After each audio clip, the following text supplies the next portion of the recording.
Before we get going into your Hockey IQ podcast episode, I want to thank our sponsor, Rapid Shot. Rapid Shot is the smart shooting lane. It's like a batting cage for hockey players. Very cool. Tracks your shot in three ways: accuracy, shot speed, and reaction time. Easy to use. Actually, I used it when I played and was growing up. Very easy. Simply scan your phone in, select your settings, and start shooting. You can see your stats on the app and online. You can check them out at rapidshot.com. Great small business. I actually grew up with one of the owner's sons and have played with all the family members by now, just in local pickups here in Ohio. Very cool local business. Awesome product. I love it. I know quite a few NHLers have them in their homes. A lot of D1 programs have it at their rinks. So you have to check this out. Rapidshot.com. Check it out. Rapid Shot, thank you so much for sponsoring our podcast.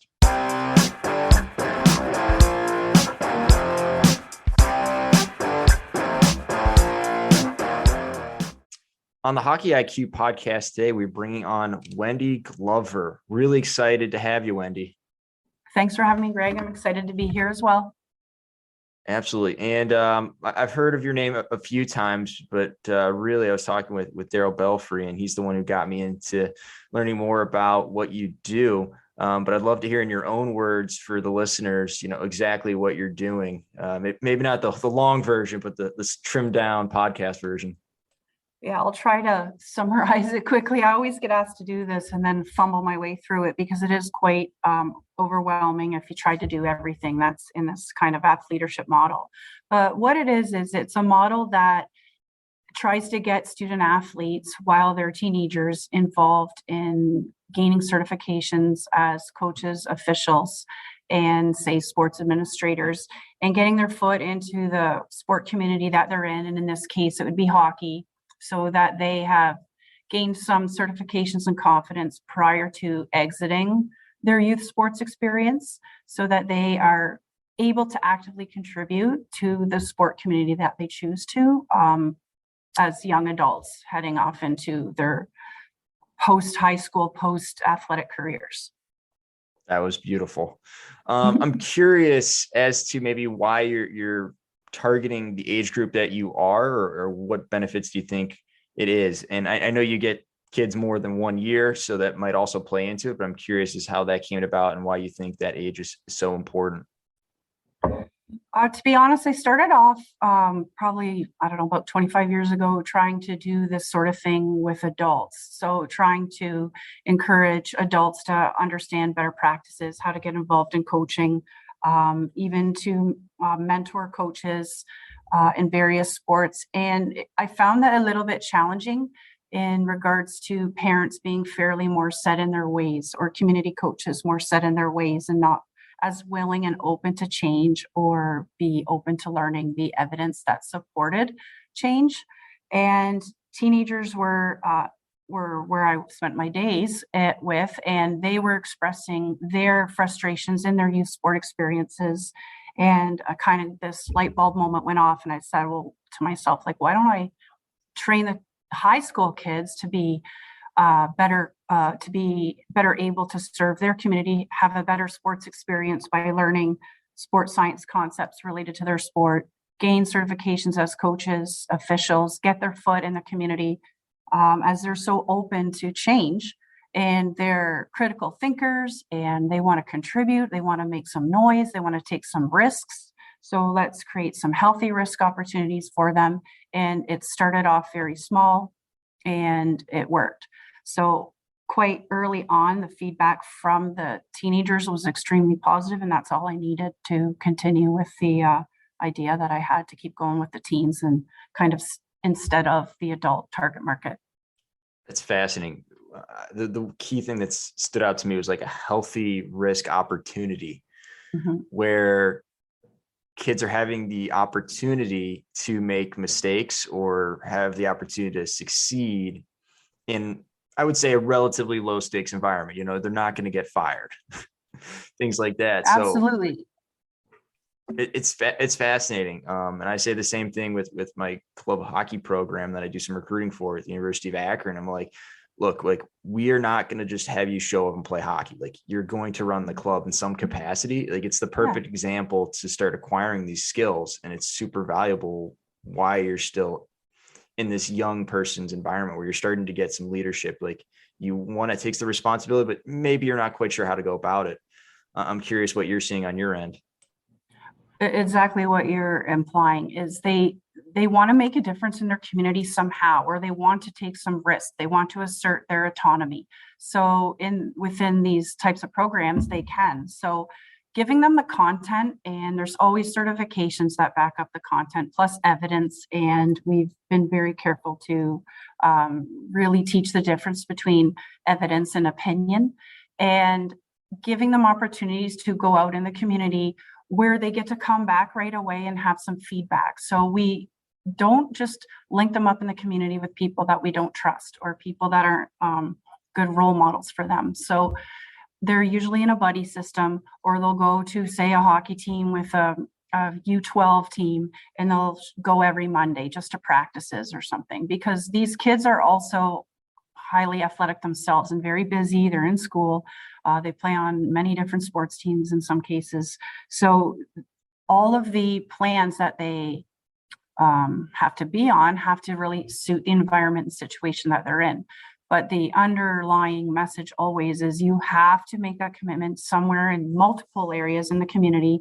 And then you come back and we reflect on it and what worked and what didn't. And just like you said, it's low stakes. Like, no one's taking on a full-on head coaching role in these high school positions. Many do right after high school, which is fairly surprising to me. Usually I thought it would take a few more years than it has. But as you know, there's coaching shortages everywhere. And they're actually quite confident by the time they've had over 100 hours in the community, either at hockey camps or with hockey teams, running tryouts. They just dabble all over the place. They gain so much confidence, and they're actually completely willing to contribute to the hockey environment and the youth sport environment when they're graduated. That's awesome. And I love the wording you used, like reflective opportunities, reflective chances. Like it's great to get the experience, but if you're not properly reflecting on it, are you truly learning? I always think about that with my players. Like, I'd rather ask questions and tell them what to do, just for the fact of creating that reflective opportunity, because it leads into exactly what you're saying, that confidence.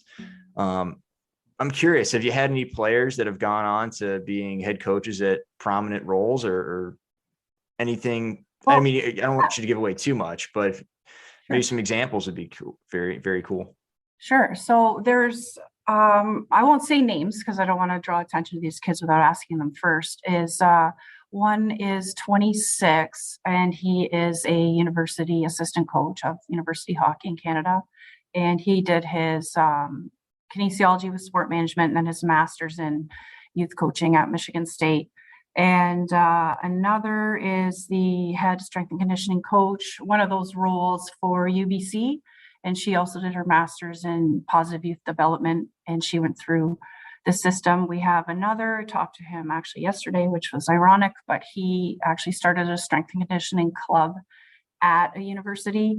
So one of the biggest things you mentioned at the beginning was in regards to leadership is once they have had experiences in youth sport, every single student athlete finds few different pieces of it that are extremely interesting to them. So the program is a little bit broad in a sense of exposing them to many factors.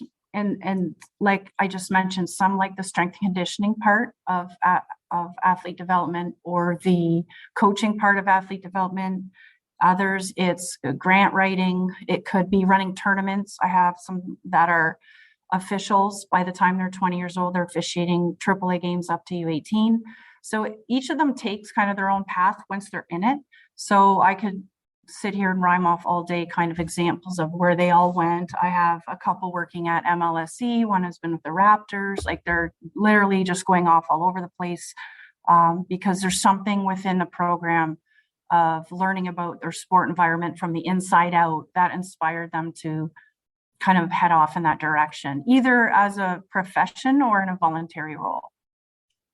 That's awesome. And I'm curious on the how. Like, how do you go about providing exposure to such a wide range of things. I mean, being an official and strength and conditioning they're in the same sport realm, but they're relatively far apart. Absolutely. So there's kind of a general curriculum that they all learn while they're here. So that is long-term athlete development, kind of the pieces of holistic athlete development that could involve nutrition, strength and conditioning, mental skills training or sports psychology, player development, like the technical and the tactical pieces of the sport. So they're all kind of introduced to the general pieces of how somebody transitions through the years in sport and the various stakeholders that they're going to encounter while they're doing that. And as they start to reach out into the community and have these experiences, some of them will start to, well, they clearly will say what they're interested in more than other things. Some of them choose university or college programs specifically to these areas such as sport management or kinesiology, or communications or sport media, etc. Some it's completely unrelated. They'll go into engineering, but yet they coach hockey on the side. So that's always the overlying piece, is that you have to give back to sport because sport gave so much to you. So somebody volunteered their time while you were growing up in sport. So the concept is you must give back to sport somehow in a positive way. And it doesn't have to be paid, because there were plenty of people who did that for you. So how are you going to do it? That's always the question. So how are you going to do it? Where are your strengths? What do you particularly like about what you've been learning about sports? Where is your contribution going to be made that best suits you and the people that you get to work with? So as they age, we have a communication channel where I still have contact with them. There's about 450, and no, I don't hear from them all the time. I post jobs in their internships, master's programs, all kinds of interesting things that they can either read or not read. They can reach out back to me for information, for a reference letter, a coaching reference if they're applying for a coaching job. I get these sort of touch points at various times from various grads of the program. So eventually they just kind of go off and turn into adults, and you hear from them or you don't. So it becomes very individualized as they age, because clearly they leave, they grow up. So I've been at this 18 years. So there's some, like I had mentioned, into their 30s now. So they don't have to reach out. They're just off coaching in community, and they know that we have information. We have a little website that we share with them all where they can touch back and find out all these bits of curriculum that we've taught them over the years, and they can come back and relearn it or revisit it if they want to. That's fascinating. You've got all of these people probably all over Canada, but really all over the world in some capacity, and over 400 graduates of basically the program. That's absolutely fascinating. I'm curious, through all of these people going through, what are some major lessons that you've learned? I mean, obviously you're now able to learn from them and this massive influence force that you have bringing positive change to the world. First, I'd have to say humility. So like when I started this, I was frustrated myself a little bit with how the youth sports environment had become. And that would have been behavior from any number of stakeholders within it. So I was full of angst at first, I guess. Well, I'm going to make a program and we're going to go off and try to fix this environment for everybody. And that was fairly naive. So the older I got and the more we practice reflection, you can't go in with like guns a-blazing. It has to be very gentle, small improvements over many times, consistent positive behavior. You're not just going to roll in anywhere where adults are involved and think that you're going to make vast changes quickly. So one of the biggest messages we try to teach the kids is try to make changes, but it's going to take a really long time. Like it takes 10 years like of little micro changes as you go. And there has to be reflection. So a lot of times we're on a hamster wheel. You just jump on a bench, you're coaching a U16 hockey team or something, and it's just the year's so fast. Everyone's just trying to get through the week. Everybody's busy. I've seen that. I realize that. So you can't just roll in there and think you're going to make a vast amount of changes. In an organization, it has to be over time, has to be done in a very humble way.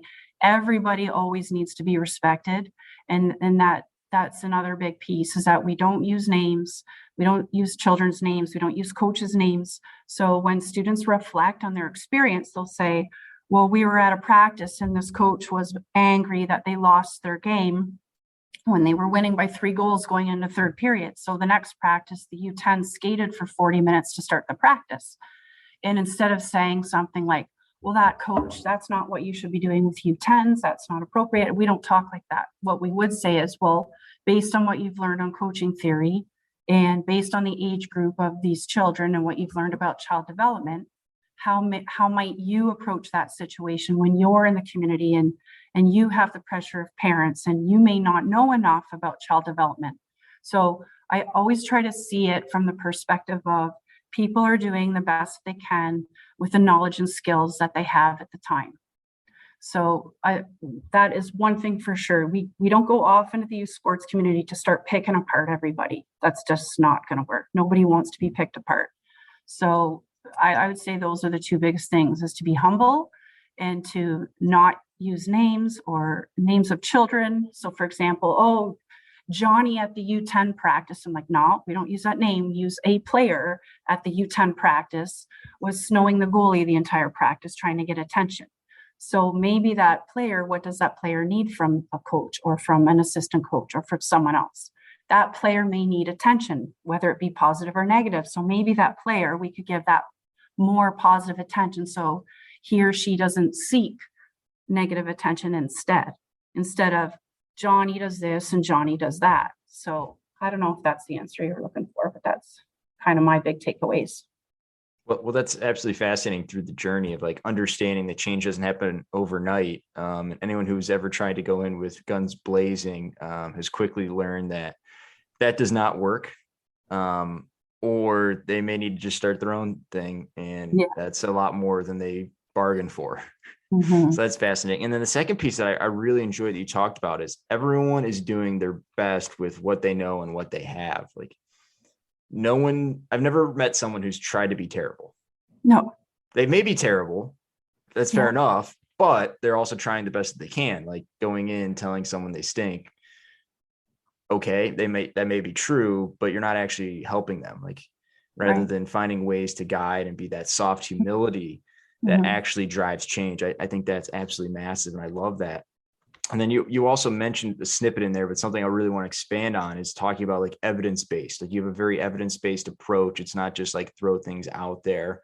And I know many people that are a little standoffish when it comes to like psychology and teaching all like, the fluffy stuff or whatever you want to call it.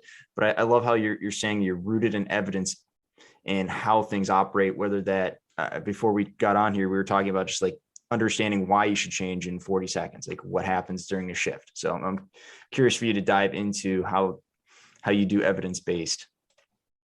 Right. So everything that we teach the athletes in our program is evidence-based or evidence-informed. So they have to learn the difference between someone's opinion and anecdotal evidence. So we hear that a lot. Well, when I grew up, we did this and we did that. Well, that's a nice opinion that you have in regards to how you should treat a child who's U12, but that's not actual evidence on how we should treat a child who's under the age of 12 in regards to egocentrism or attention seeking or etc. So we teach the students evidence-based, which is based on research. We follow all kinds of professors and use academic research so that they understand that what they're learning is actual rooted in theory. And we kind of tweak the content to be evidence informed, because when you're a practitioner and you have to go into the community, you have to do it live, you have to do it real time. So sometimes that's not as easy when you're with a team of U11 hockey players and everybody's going and skating all over the place and acting the way that they're acting. You have to take all of that knowledge and now you have to somehow apply it. So as a practitioner, which is the doing piece, the doing part, is where they learn how to put these things into practice. So it's really easy to teach them communication or a conflict resolution, like how do you resolve conflicts with teenagers that are in an argument on a team. And we can teach them the ways to do that, but when they actually have it in front of them, that becomes the practice. So it's very cultural, it can be environmental, it can be situational. So we have to bring all of these pieces to the puzzle. And that's why once you have to have the application piece, if they're not out in the community and practicing and then actively reflecting on it based on evidence, then it's just a hamster wheel of just survival, which I've personally witnessed just watching youth sports. Is if there's no, like you said earlier, no chance for reflection, then it just doesn't go anywhere. It's just repeating similar behaviors. You might learn a little bit here and there, but you don't even know why you learn it. It's like we teach growth and maturation through sport, like puberty and talent identification. We teach that a lot here because they're in puberty, they're in high school. And some of them are early and some of them are late, and they can be up to 4 years ahead or behind. And you have your kids who develop early and they sometimes excel in sport, but then they kind of crash at 19, 20 when everyone catches up, and vice versa. Some kids struggle at the beginning and middle of high school because they're so late to development, and they kind of take off towards the end of it. So we teach that. We teach the evidence behind that. So when they're off coaching a U16 or U18 team, they can actually look at players and say, wait a minute, this player might actually turn out really, really good. His skills are really good. His hockey IQ is off the charts. He's the first person here, last person leave, like trying so hard, takes getting sat sometimes with like a champ. And you're able to counsel that person. You're able to help that player move on. And that's because you know the evidence. If you don't know the evidence, you might be telling that player, oh, well, he's just not good enough. Oh, his mom, I heard this one all the time. Well, the mom's short, so that kid's going to be super short. Well, that's not true at all. Like, that has nothing to do with how you would decide or how you could assess a player on their growth and maturation, just random comment on the size of one's mother. So you hear these things all the time. And instead of just going opinion to opinion to opinion, we're like, no, what's rooted in evidence? What's rooted in theory and practice? And we teach that, and we follow, and then they start to try to see how they can apply all these evidence-based concepts in real time in real sport. Yeah, that's the toughest part, like doing it in real time. Like you take all of these theories, and I would know many adult coaches that would love this stuff. You probably ran into a wall earlier in your career with many that didn't appreciate it as much, but with the internet, I bet we can find a need and a niche for that. People like, how do I de-escalate two teenage boys? That would be a fascinating conversation to have with many coaches that would love to get better, but maybe just don't have the quality resources out there, and you probably can't get enough of a concentration in maybe one community. So I think that's absolutely fascinating in how you're going about it. Are there any favorite projects that the kids going through the program have done that have really wowed you? I know you do post a few on social media here and there, and they're always fantastic. And I know I learned things from it. So it's got to be absolutely amazing for you to see, 400 kids come through and have all of these different projects. Right. So that's a fair question. I have so many projects wheeling around in my head, because part of the empowering and the autonomy that they seek is we're actually in the process of doing them right now. There's I give them a problem. I said, you need to think of a problem or something that you want to share with the community, the sporting community, and how we can provide more information. So one student right now is doing the MSOs, PSOs, and NSOs. Sorry. So what's municipal, what's provincial, what's national? If you're, say, in Canada basketball, like what are the stakeholders, or we'll use Hockey Canada, for example. What are the stakeholders, parents, athletes, coaches, sports admin?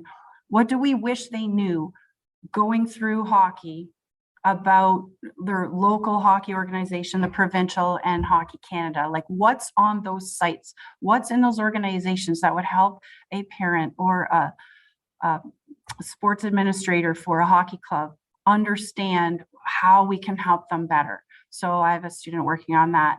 Another one will literally make a complete hockey. Actually, this one who's a coach, I remember him. He's the one coaching university assistant right now in Canada, and he made one on a PB plan for an entire year. He did practices, dry land, nutrition, team building. Like, it was a massive binder full. He used Hockey Canada resources from wherever he could find, and he created a year-long plan for Pee Wee, and he made that in grade 11. Like, it was amazing. Like, it's just gold.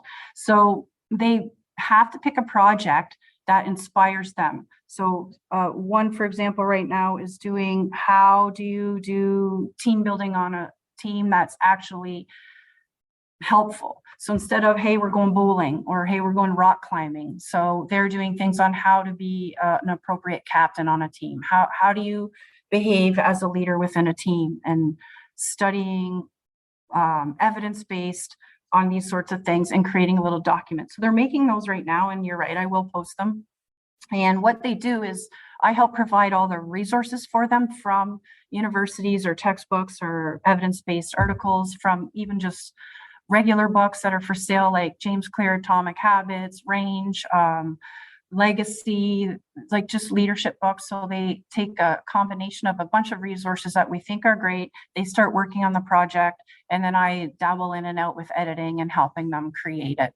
But I will say, you'll like this one. It's almost finished. I could send it to you, but it's a talent identification and a tryout assessment form for U14 to U18 based on Hockey Canada's guidelines. So this is about an, 8-page document that this student has been making and working on for weeks and weeks, and it's excellent.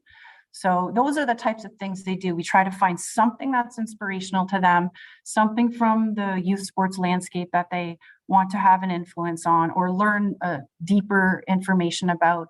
And then I kind of monitor the projects all along the way. And then we get a whole crop of new 30 new ones show up here every 5 months. So it's a lot of work. They're little projects and they kind of go off, and I've got probably hundreds in my Google Drive, because some get to that point where they're able to be shared publicly, and others it's just not really for sharing publicly, but the student athlete did learn a lot about it, but it's just saved for them in their memory bank. So yeah, we've got lots of projects. We could talk for days about them. Is there an online spot where people that are listening can go and check these out all in one spot? Yeah, so we're slowly posting them online on a little site called fleadership.info. And again, I am fairly not good at technology. So I have students are posting these projects on there. They're working on it. And like they're on there, like I said, but we try not to put them on there unless they're shareable, like of the quality of sharing largely in community. So there's all kinds of them on there. And what we also do is somebody contacts us. So sometimes an organization will contact us and say, we would like a resource for U8 to U12 in soccer, some skills and drills and training and things that we can blast off to coaches. And we're like, okay. And then I'll ask, does anyone want to make this as part of their project this year? And then they'll actually sign up for things like that. So there's all kinds of other projects we just fired off to other teams and community sport organizations. Like right now, I have a student working on for our tourism for our city is all the walking paths, the bike trails, the outdoor skating that families can do, especially because we're in lockdown, that are free or very low cost. So she's mapping these trails all over London and all over the area. And again, that's not really sport related necessarily as it is being active and getting out in your community. So there's all kinds of different things that they'll work on based on if somebody reaches out and says, we'd like something made in regards to this, and nobody gets any money, nobody gets any extra money. And so that's actually quite freeing, because how do you complain about something that somebody gave you for free? Right? So if something is better than the nothing they had the 2 weeks or 3 weeks ago before they asked. So we don't really get anyone following up with like, oh, we didn't like this, it wasn't good enough, because like I said, we're just doing the best that we can with the knowledge and evidence and time that we have. So we're just trying to help one little sand pebble at a time. Oh, that's fantastic. I love all that. And I might have to think up some projects and throw them your way and see what we can do. Mm-hmm. And through that process, I know just from like coaching hockey at the club level, when we're looking at trying to grow our people, that they're trying to do all of these things and they're trying the best they can, but they don't have all the resources, or they don't know how to go about it quite yet, even if they have the energy. So I'm curious how you go about supporting these athletes as people. Like, just the simple fact that they are people first. They're not researchers. They're not athletes first. They're people first. Like, how do you go about that? Yeah, actually, that's one of the biggest pieces of what I spend my time doing. So, of course, there's the curriculum piece. Of course, there's the gaining certifications, so they have some content, and that builds their resume, and that allows us to partner with governing bodies and that sort of thing. So we're kind of teaching them about governing bodies. So why not take certifications through them all? But at the end of the day, you're exactly right. Like, I teach or all the athletes that are in front of me are treated as an individual. So what happens is I've worked with kids at my day job, which would be through school, but also hundreds of kids in the community. And what happens is you just have to have those critical conversations. You need to sit down at first and figure out what sports they're playing and why they're playing it, how old they are, where they are in the developmental food chain, in regards to level. So again, I'll just relate it to hockey. Are you AAA, are you AA, are you single A, are you house league, or where do you want to go in this sport? So it's a lot of interviewing, getting to know them, getting to know their family life. So so much goes into helping an athlete transition through sport that isn't related just to their skill or their tactics. So I'll stick to hockey because this podcast, but it's, are you skilled at the sport? Can you, are you tactical? Do you have the hockey IQ to actually move on in the sport? That's not for me to assess them on. That's just a piece of the puzzle that they have to consider. And we talk about ways where they can find that out and how that gets evaluated over time by people who actually are their hockey coaches or work in hockey. But I'll give you an example. So if I have a student in front of me who's the oldest of four, and they may not be willing to leave to go play junior hockey in a pay-to-play league. They may not think that their family has access to money to provide that opportunity for them. So how can you give the same advice to that student versus somebody who has a family that has perhaps put that money away for them or has access to that money where they can go to a prep school or a pay-to-play junior league?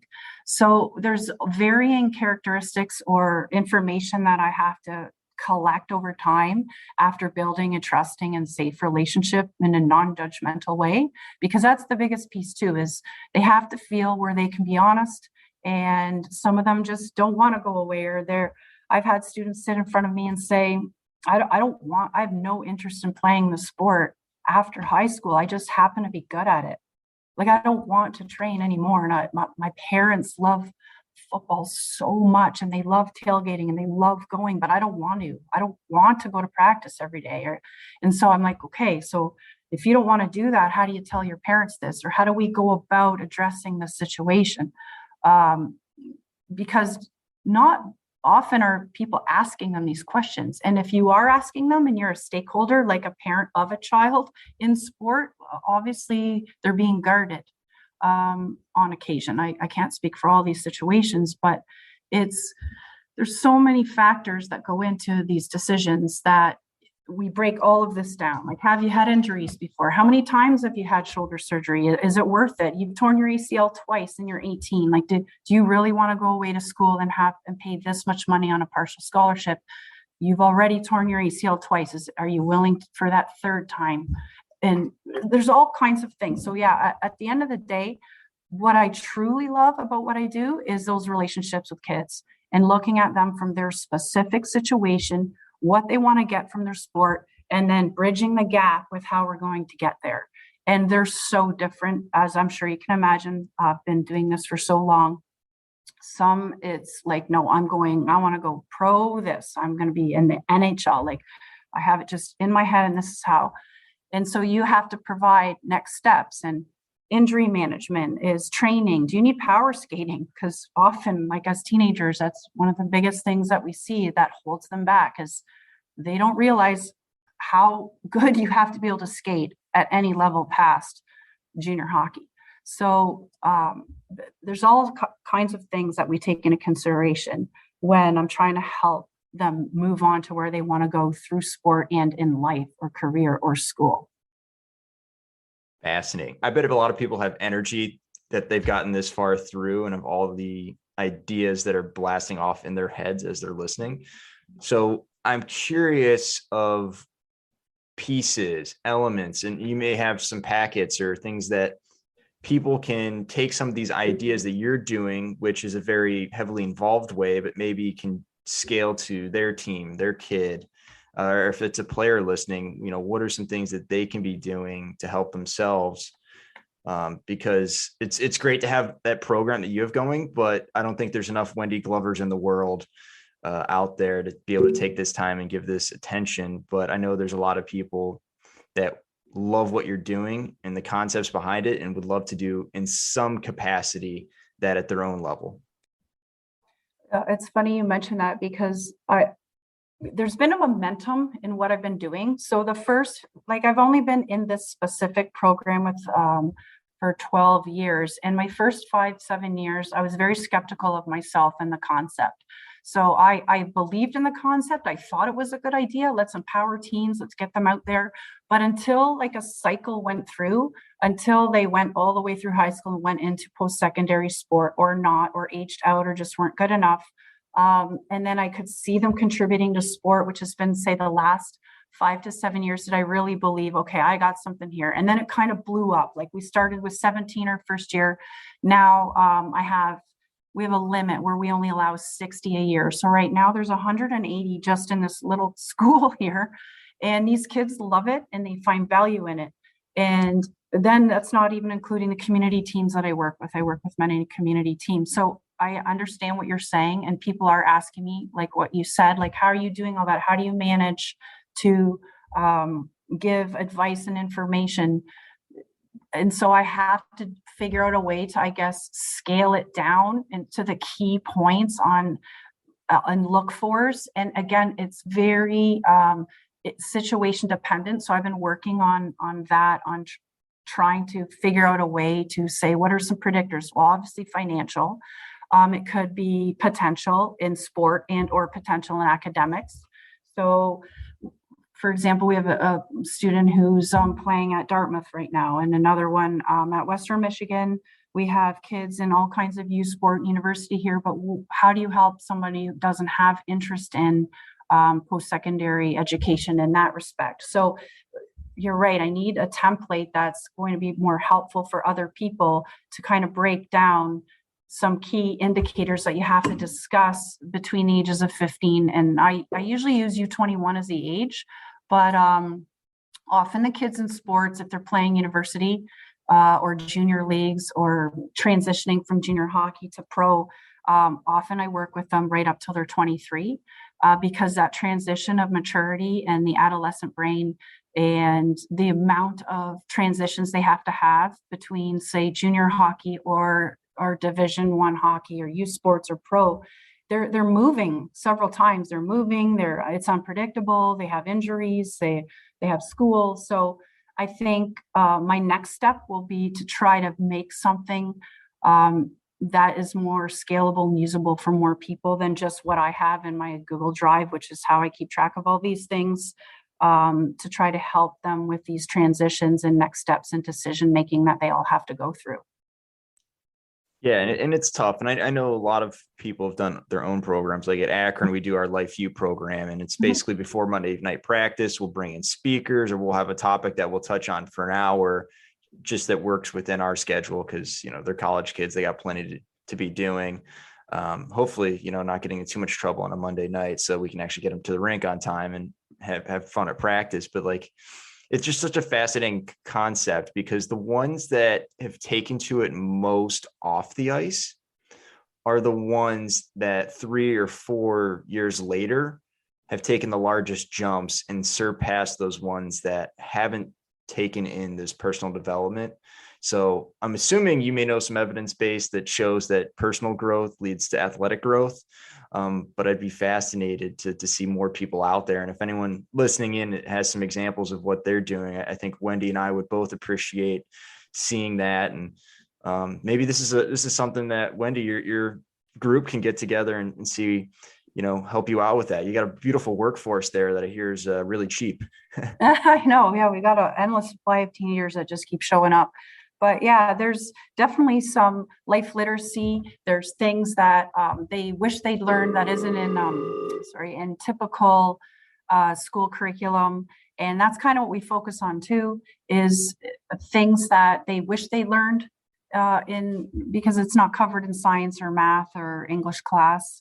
So we tap on those life skills to revisit or even touch on for the first time. And as they age, we revisit them because they change. How you treat your money when you're 15 is not the same as how you're going to treat your money when you're 21 in college, or when you're exiting and you're trying to find your first job. So there's definitely some life skills that we use and touch on in time management, and simple things like, how do you apologize? How do you send an email? How do you reconnect with an old friend? Like all these sorts of things, like life lessons, are important for them to learn so they can be successful in the sport that they're doing, because the more successful they are off the ice, the more successful they can be at the rink, because they're not worried and distracted and having all these other things tugging and pulling on them, causing mental noise all the time for them. And I heard a rumor out there that all roads lead to adult league at some point. Like even Chris Chelios, who played till after age 50, is apparently playing men's league these days. So I think that what you're talking about is probably the most valuable thing. And even with money, say you do make it big and you're Connor McDavid, all right, well, now you've got some new problems. Like there's never a time where you're not going to have problems. It's just what kind of problems are you going to have, and being able to prepare these young people to face those problems is just massive. And I think absolutely fantastic what you're doing there. I'm going to leave one. I'm going to thank you. Second, I would like to say, I'm going to give you 2 minutes. Tell us anything and everything. Where should we go to follow you? How can we support you? What do you want people to know? Anything you want. I'll leave the floor open for 2 minutes to take it wherever you want. And thank you so much again for coming on. Well, thanks for having me and put me on the spot, but I don't mind. So through Twitter, my handle is @developathletes. And like I said, I have a little website. It's nothing incredible. We don't pay anyone. Some students make it with me. It's athleadership.info. And it's just meant to share information so that parents, coaches, athletes themselves can go learn about youth sports and development.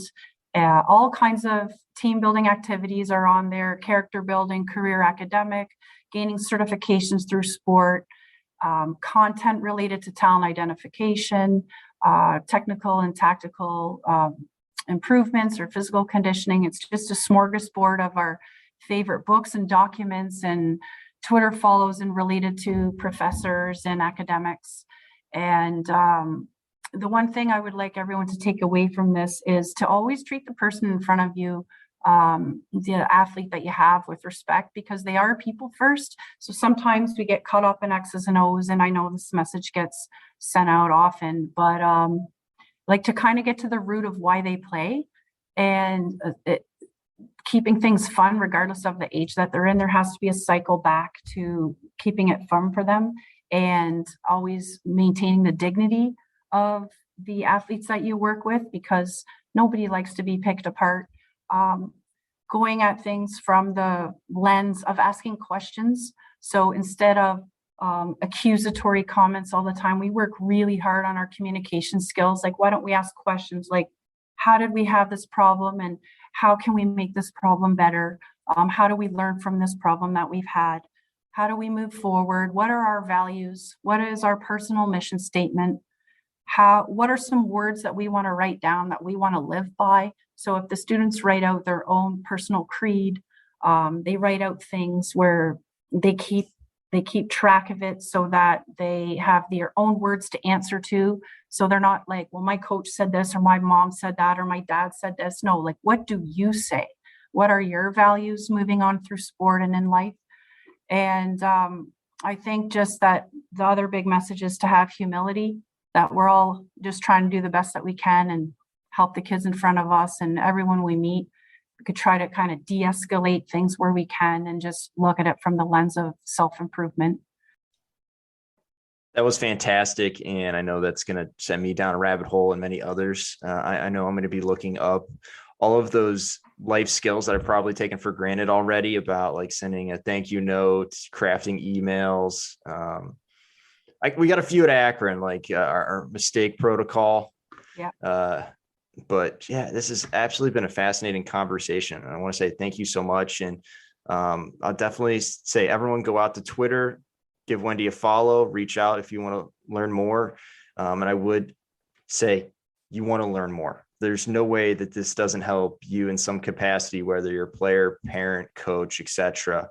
This is just absolutely invaluable information. And Wendy, thank you so much for all you do, not just coming on the podcast, but for doing this in the community and changing truly lives. I think that we underestimate teens. Thank you for having me. And I agree. We truly underestimate teens. Awesome. Thank you so much. Okay. Take care. Well, I hope you enjoyed that episode. I know I did. So before we let you go, though, we'd like to remind you to please like our podcast, subscribe to it, give us a follow, and share this with all the hockey people in your life. We really appreciate growing this community, this podcast. Remember, we also have a newsletter, the Hockey IQ newsletter as well. Really excited to continue to grow this. So please help us grow this further by liking, subscribing, following, and sharing with everyone. So appreciate you all. Take care.